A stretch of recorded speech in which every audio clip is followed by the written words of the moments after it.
From the Super Bowl to the grocery aisle, pandemic problems just keep on coming. Some of the latest issues aren't just about the virus. They're the result of disagreements over how to handle it. Amy Kiley reports. COVID-19 cases and hospitalizations are dropping overall in the U.S., but our pandemic problems aren't over yet. You know those convoys disrupting travel between the U.S. and Canada? Truckers might be planning one around the Super Bowl. That's according to the Department of Homeland Security.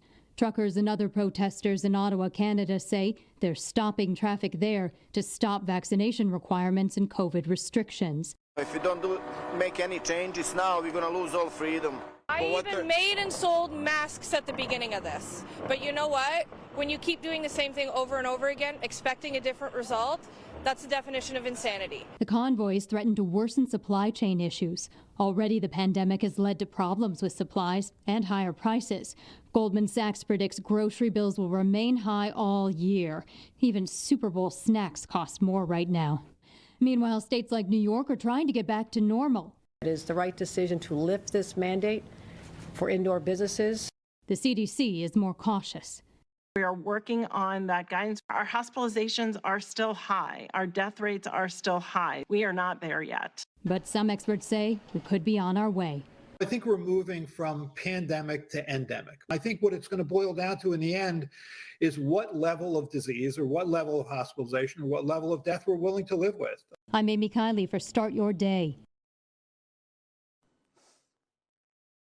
You know, one of the things that we don't have around here in this country or anywhere from a lot of people I know, a lot of people don't have patience. We don't. We want it right now, right? And I think we've been here before. I thought at one time before the Delta variant came out, we thought that we was going to be past this coronavirus pandemic, that we was going to get back to normal. Then all of a sudden this variant came out and Delta took us back to square one, and then Omicron comes and puts another scare into us. And my hesitation or trepidation is like, okay, what's next? What's going to come again? So I don't understand the rush.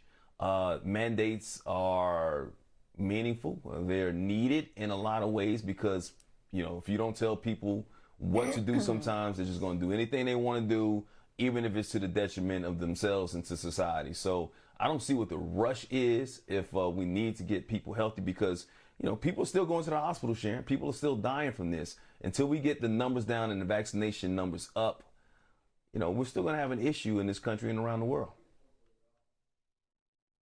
Yeah, I mean, I know what the rush is. Since the beginning of this pandemic, the administration under the other guy, the current guy, the CDC under the other guy, the current guy, have been playing to a certain crowd, and it's not people like us who believe in vaccines and wearing masks and getting boosted.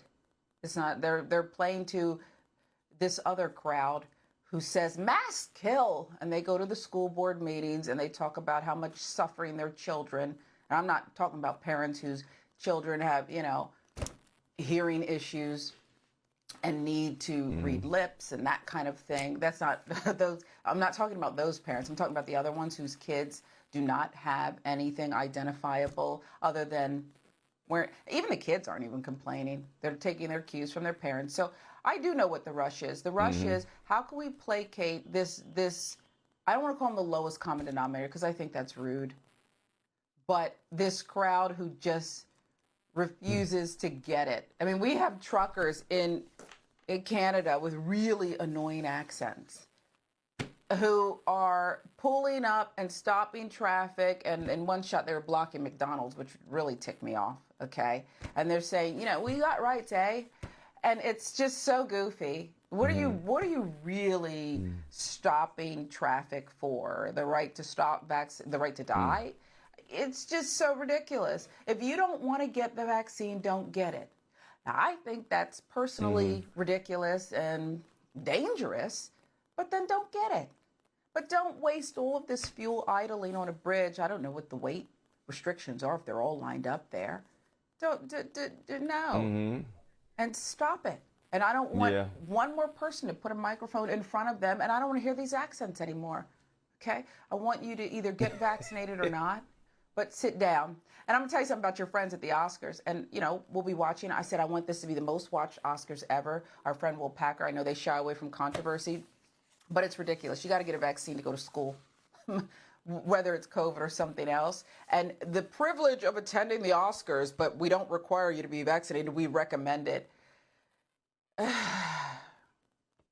that has nothing to do with our friend Will Packer. Yeah, It'll still be, they can get past that if somebody the A-list actors refuse to come unless they require vaccinations.